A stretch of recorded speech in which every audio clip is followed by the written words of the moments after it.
So, yun na mga kakay, Kuya Ching. Nandito po tayo sa Barangay San Jose, Florida Blanca, Pampanga, na kung saan. Nandito po tayo sa San Jose Elementary School. Kasama po natin ang maganda at masipag at matalinong principal namin, si Ma'am Jocelyn. Kumusta po, Ma'am Jocelyn? Ito po, sir. Mabuti naman. Mabuting-mabuti dahil nandito po kayo. Opo. At kasama din po natin ang nanay ng beneficiary po natin ngayon, si Ma'am Mariel De Ocampo. So, Ma'am, habang naglalakad po tayo, kwento nyo po, na paano po yung ating beneficiary? Kaano-ano nyo po yung beneficiary natin? Anak ko po siya, sir. Opo, na paano po yung anak nyo, ma'am? Balian po siya ng buto. Nabalian po ng buto? Sa left leg po. Opo. Ngayon po, sa kasalukuyan po, nakasemento pa po yung paa niya. After 10 days po, tatanggalin yung semento, papalitan po ng fiberglass. Okay po. Ngayon po, ina-advise po ng doktor na walker po yung gamitin niya at hindi saklay. So yung request po natin, at request po ni Kapitana Flor Gosun, shoutout po sa inyo, Ka-Flor, walker po para kay, ano pong pangalan ng Migo po. Migo De Ocampo. Ang ganda ng pangalan niya. Kaya parang artista po no? So, asa na po si Migo, ma'am? Nandito po. Sige po, tara po. Habang naglalakad po tayo, sige. So, kumusta naman po ngayon si Migo? As of now, okay naman po siya. Ayaw po niyang mag-absent talaga. Masipag mag-aral po, ma'am principal. Ayaw po niya nag-absent although naka-wheelchair siya.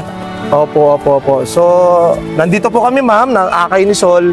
May bit-bit na po kaming walker para kay Migo. Ito po. So, diretso po tayo, guys. Ayun, naiwan na naman yung sandals ng cameraman ko. Sige po. Ito po siya. Asan po siya? Ito po siya. Ay, naka-wheelchair po, no? Yes po. So, sige po. So,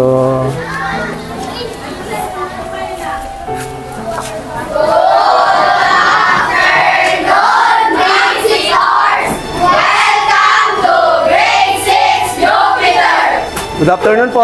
Good afternoon sa mga student po at lalo-lalo na kay Ma'am Kenneth. Ma'am Kenneth, good afternoon po. Nandito kami po, kasama ko Akay ni Sol. Magbibigay po kami ng walker para sa ating beneficiary po ngayon kay Migo. Ito po, bit-bit na namin yung walker. At sige na, i-try mo na.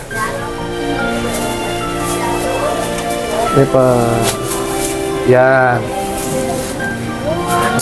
Yan. So, Migo, kasama ko ang Akay ni Sol at saka si Ma'am Principal at yung nanay mo, at syempre yung si Kapitan Flor Gosun na ni-request niya. Anong masasabi mo sa Akay ni Sol? Thank you po. Mami, ano pong masasabi niyo sa Akay ni Sol? Maraming salamat po. Siyempre, malaking tulong po ito para sa kanya kapag natanggal na po yung semento niya. Okay At po. least po hindi na siya mahirapan. Maraming salamat. Okay, thank you. Madam Principal! Thank you very much po, Opo, ano sir. pong masasabi niyo sa mga kasama ko sa Akay ni Sol? Thank you very much po sa walker na ipinagkaloob po ng Akay ni Sol kay Migo.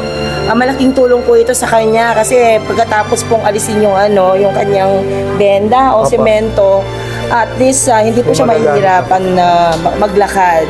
Hindi mabibigla ang kanyang paa. Thank you very much po, sir. Maraming salamat din po San Jose Elementary School, kay Ma'am Jocelyn, kay Madam Mariel at kay Ma'am, no? Ma'am Kenneth, kumusta po? So, yun na nga, guys. Maraming salamat po Akay ni Sol sa lahat ng binigay niyong wheelchair tungkod sa saklay walker dito sa lalawigan ng Pampanga. Lalo-lalo na sa aming bayan.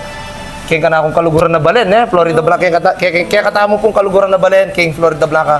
Maraming salamat po Akay ni Sol. At mabuhay po tayong lahat. Thank you. Thank you po. Okay.